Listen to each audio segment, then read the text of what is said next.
दोस्तों नमस्कार। आपसे एक बात पूछनी है कि क्या पिता अपनी सारी संपत्ति किसी एक बेटे को दे सकते हैं? और एक सवाल और भी पूछना है कि क्या पैतृक संपत्ति और स्वयं अर्जित संपत्ति के नियम अलग-अलग होते हैं?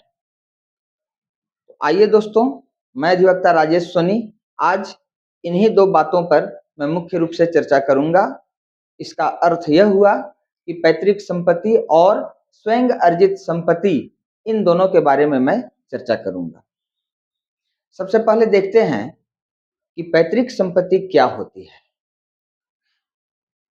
पैतृक संपत्ति हमने संक्षेप में लिखा है कि कम से कम 4 पीढ़ियों से चली आ रही हो। हम इसको डिटेल में बात करते हैं। पैतृक संपत्ति वह संपत्ति होती है जो परिवार में कम से कम 4 पीढ़ियों से चली आ रही हो और जो विरासत के रूप में प्राप्त हुई हो।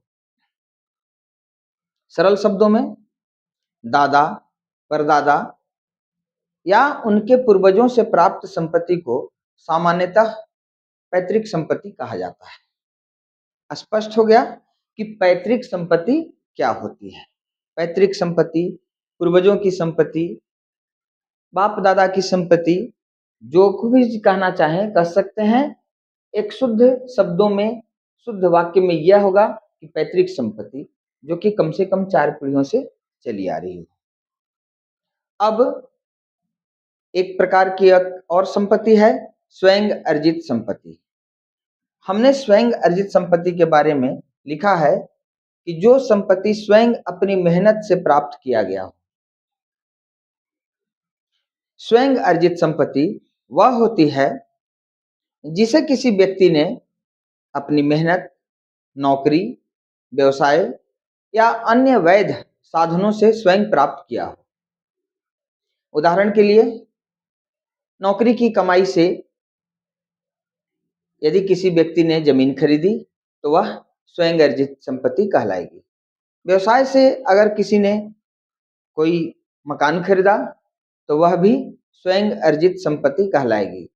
मतलब ये हुआ कि स्वयं के धन से खरीदी गई संपत्ति को स्वयं अर्जित संपत्ति कहेंगे। दोनों में मुख्य अंतर क्या है? पैतृक संपत्ति और स्वयं अर्जित संपत्ति में अंतर देख लेते हैं।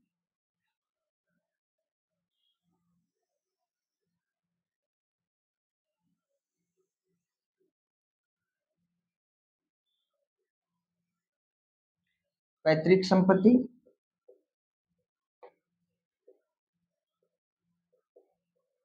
और स्वयं अर्जित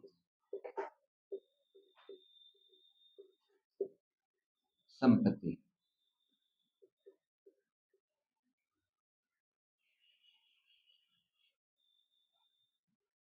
एक एक बिंदु वार शब्दों के द्वारा हम इसको समझने की कोशिश करते हैं।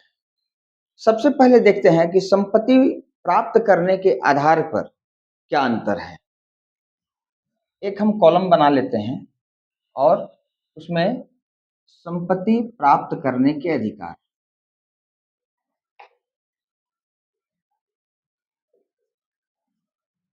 इस रूप में देखते हैं कि दोनों में क्या अंतर है। अंतर यह है कि पैतृक संपत्ति पूर्वजों से विरासत में प्राप्त होती है, जबकि स्वयं अर्जित संपत्ति व्यक्ति अपनी कमाई से प्राप्त करता है। इसमें पूर्वजों से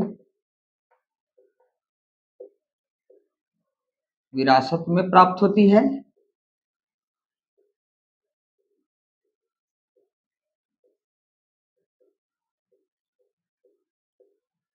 जबकि स्वयं अर्जित संपत्ति व्यक्ति अपनी कमाई से प्राप्त करता है। व्यक्ति अपनी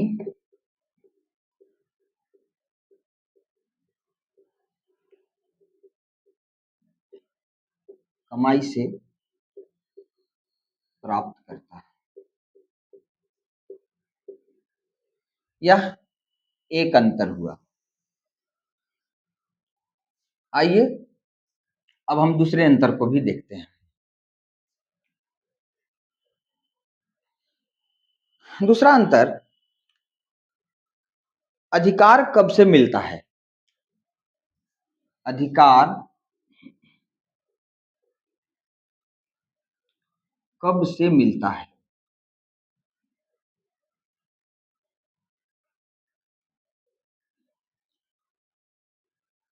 पैतृक संपत्ति में परिवार के योग्य सदस्यों को जन्म से ही अधिकार प्राप्त हो सकता है, जबकि स्वयं अर्जित संपत्ति जब तक मालिक जीवित है उस पर केवल उसी का अधिकार रहता है। तो इसमें क्या होता है, पैतृक संपत्ति में परिवार के योग्य सदस्यों को जन्म से ही अधिकार प्राप्त हो सकता है। परिवार के सदस्यों को जन्म से ही अधिकार प्राप्त हो सकता है।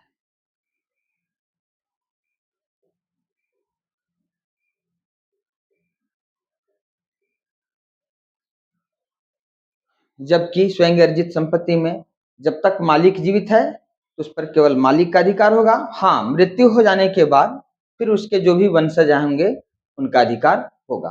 तो जब तक मालिक जीवित है उस पर केवल मालिक का ही अधिकार रहेगा।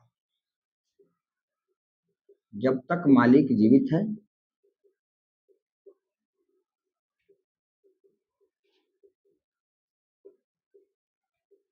तब तक उस पर उसका ही अधिकार होगा, उसका ही अधिकार रहेगा।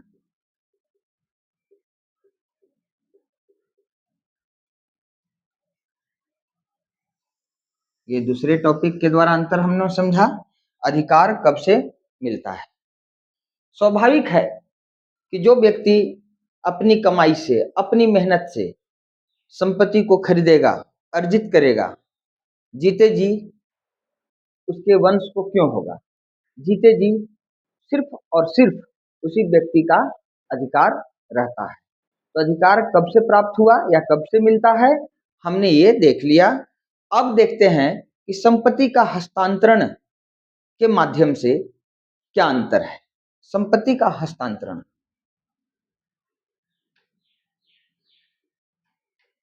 संपत्ति का हस्तांतरण। दोस्तों, पैतृक संपत्ति में मालिक इसे अपनी इच्छा से पूरी तरह किसी एक व्यक्ति को नहीं दे सकता। अपनी अर्जित तो संपत्ति है नहीं, संपत्ति तो पूर्वजों से प्राप्त हुई है। हम जब तक बंटवारा सुनिश्चित नहीं हो जाए, मालिकाना हक सुनिश्चित न हो जाए, किसी को हस्तांतरित नहीं कर सकते। मतलब किसी को हम न गिफ्ट दे सकते हैं न बेच सकते हैं जब तक मालिकाना हक सुनिश्चित न हो जाए। तो पैतृक संपत्ति में यही होता है कि मालिक इसे अपनी इच्छा से पूरी तरह किसी एक व्यक्ति को नहीं दे सकता। यदि अन्य सह अधिकारियों के अधिकार प्रभावित होते हैं। पैतृक संपत्ति है, हम हस्तांतरित होकर के आए हुए हैं, पूर्वज की संपत्ति पर मेरा अधिकार है, लेकिन हमारे भाई, हमारे और भी अन्य घर के सदस्य लोग जब तक नहीं चाहेंगे कि उनका हक क्या है और क्या नहीं है, उनके हक प्रभावित अगर नहीं हो रहे हो, तब तो हम किसी को बेच सकते हैं, हस्तांतरित कर सकते हैं। लेकिन अगर उनका हक अधिकार पर चोट पहुंच रहा हो, प्रभावित हो रहा हो, तो फिर इकलौता हम खुद जो है पूरी संपत्ति पर निर्णय लेने के अधिकारी नहीं होंगे। तो पैतृक संपत्ति में मालिक इसे अपनी इच्छा से पूरी तरह किसी एक व्यक्ति को नहीं दे सकता। मालिक अपनी इच्छा से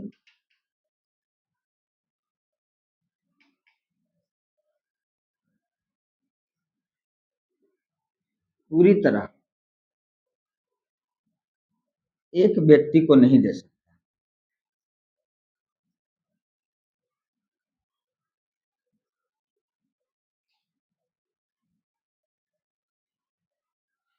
ओके। जबकि स्वयं अर्जित संपत्ति में मालिक अपनी इच्छा के अनुसार बेच सकता है, दान कर सकता है या वसीयत कर सकता है। अचल संपत्ति को 3 माध्यमों से हस्तांतरित किया जाता है, या तो बेचकर, या तो दान कर, या तो फिर वसीयत के द्वारा। तो ये तीनों अधिकार स्वयं अर्जित संपत्ति व्यक्ति को रहेंगे और वह अपनी इच्छा अनुसार चाहे वो जिसको चाहे वह दे सकता है। तो मालिक अपनी इच्छा अनुसार बेच सकता है।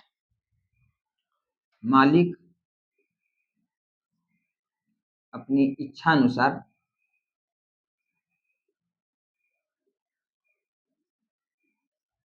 बेच सकता है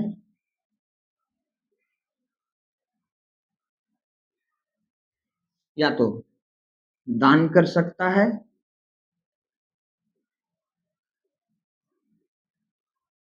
या वसीयत कर सकता है। वसीयत कर सकता है भाई, उसकी इच्छा, अपनी संपत्ति है, हम चाहे जिसे दें। पैतृक संपत्ति होती तो कुछ बात और होती। आइए एक उदाहरण से समझ लेते हैं इसको। मान लीजिए कि दादाजी की जमीन, हमारे दादाजी की जमीन है और पीढ़ियों से परिवार में चली आ रही है, मतलब दादाजी भी अर्जित अपने से नहीं किए हुए हैं। ये मान लीजिए कि दादाजी के ऊपर ऊपर की पीढ़ी ने अचल संपत्ति अर्जित किया।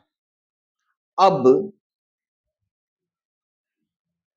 यह संपत्ति पैतृक संपत्ति कहलाएगी। लेकिन यदि पिताजी ने अपनी नौकरी की कमाई से नया मकान खरीदा तो यह दादाजी के लिए स्वयं अर्जित संपत्ति होगी।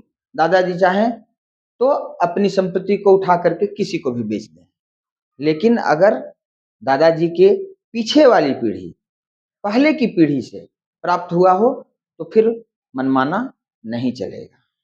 महत्वपूर्ण बात यह है कि कई बार हर लोग संपत्ति को पैतृक संपत्ति समझ लेता है, जबकि कानूनी रूप से यह तय करने के लिए संपत्ति की उत्पत्ति और उसका इतिहास देखना पड़ता है।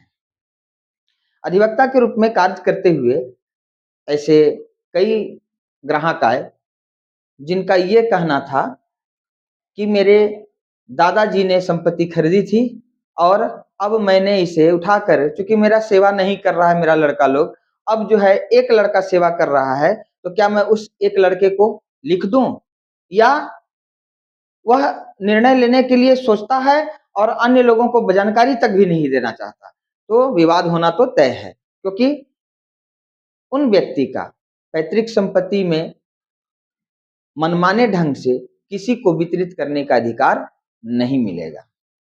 निष्कर्ष यह है कि पैतृक संपत्ति वह संपत्ति है जो पूर्वजों से विरासत में प्राप्त हुई हो, जबकि स्वयं अर्जित संपत्ति वह संपत्ति है जिसे व्यक्ति ने अपनी मेहनत और कमाई से हासिल किया हो। दोनों के अधिकार और कानूनी नियम अलग अलग होते हैं। आज के लिए इतना ही। धन्यवाद।